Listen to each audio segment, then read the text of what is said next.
Hey everybody, so let's talk annotated bibliographies.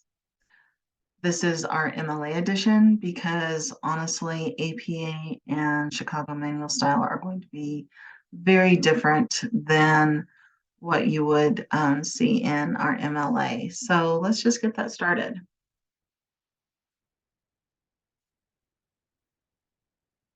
So why an annotated bibliography? It is a place to store all of your research. When you are in a long-term research project, you need it. It is your at-a-glance research tool. So if you are looking for your source, you know exactly where to find it. You are not rummaging through the internet. You are not rummaging through the school's library. It is right there at your fingertips, and you can remember why you thought it was important, why you thought it was incredible, and potentially even have one of your, yay quotes in there. So it's important. It keeps you organized. Organization in a long-term research project is really key. Even if you choose to print off your various sources, one, that's a lot of paper, but two, having all of that right there at your fingertips in alphabetical order, in numerical order, is extraordinarily helpful. You know why that source was needed immediately without having to go through and do one of those. I don't think you have time for that. Most importantly, it helps you find what you need when you need it if that original becomes unavailable. Now, in this world of the internet and everything being right here at our fingertips, I know that seems, almost impossible, but it is in fact really possible and even probable. There are a lot of websites and even research tools that after a certain number of uses, they will ask you to pay for one of those subscriptions. And if that's not something that you'd like to do, then having that source at your fingertips with that information means that it could potentially save you a great deal of money. So let's talk about how this source could potentially look and how you get there. Um, you can use Word, you can use Google Docs. I'm going to show you how to do this in Word.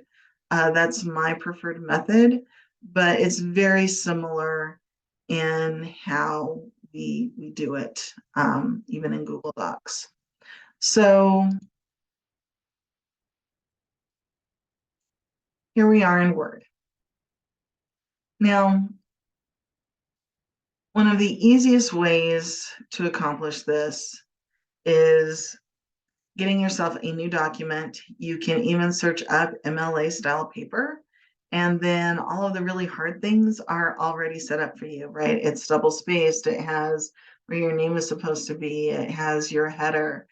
All of those things are extraordinarily helpful. Now, that being said, if you do not do things like click on that header and put in your last name, instead, it's always going to just say last name.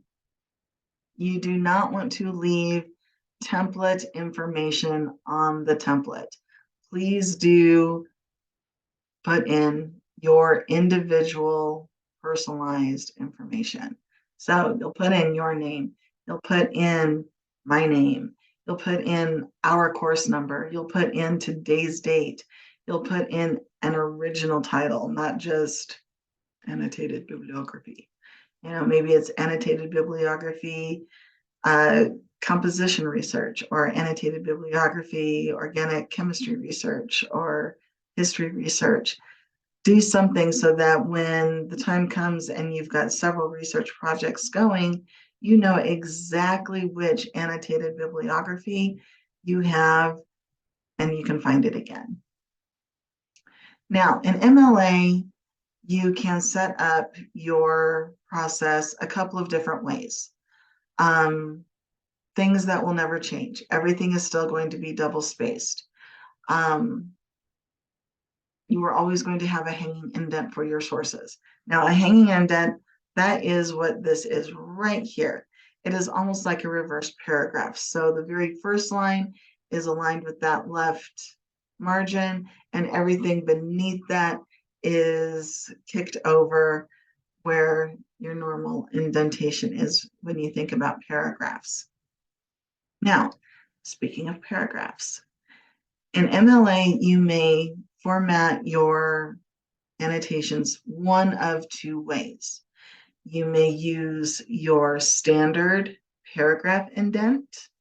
So you just click indent and you have your annotations going here. And that means no additional spaces in between. Really pretty normal. Generally speaking, when we talk genre conventions, you're not going to have anything more than 2 paragraphs in your annotations. The goal here is to hit about that 150 to 200 words. Now, you may have more than that if you choose to pluck out a very specific quote from your work. This may be useful to you if you're not sure if you can access that source again or indefinitely. That way you know you have it. However, the second way you can do this is still hanging indent, but it's called a block annotation, where the entire annotation is aligned with the hanging indent. And this is one of the few times that we do use additional spaces between content. However, you will note that it is not quadruple space. I did not sit here and click enter twice. Instead, we used our line and paragraph spacing tool. And so here, where it says add space before or after paragraph, that is the tool that you'll use.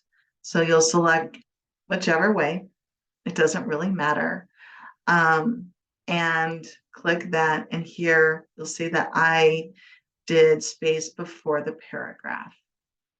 And that is how we then make sure that we have our source, our first paragraph, and our second paragraph all clearly delineated. And it's not all just squished together with no clear spacing. So be clear, be concise, don't squish it, and know that this works very similarly to your works cited.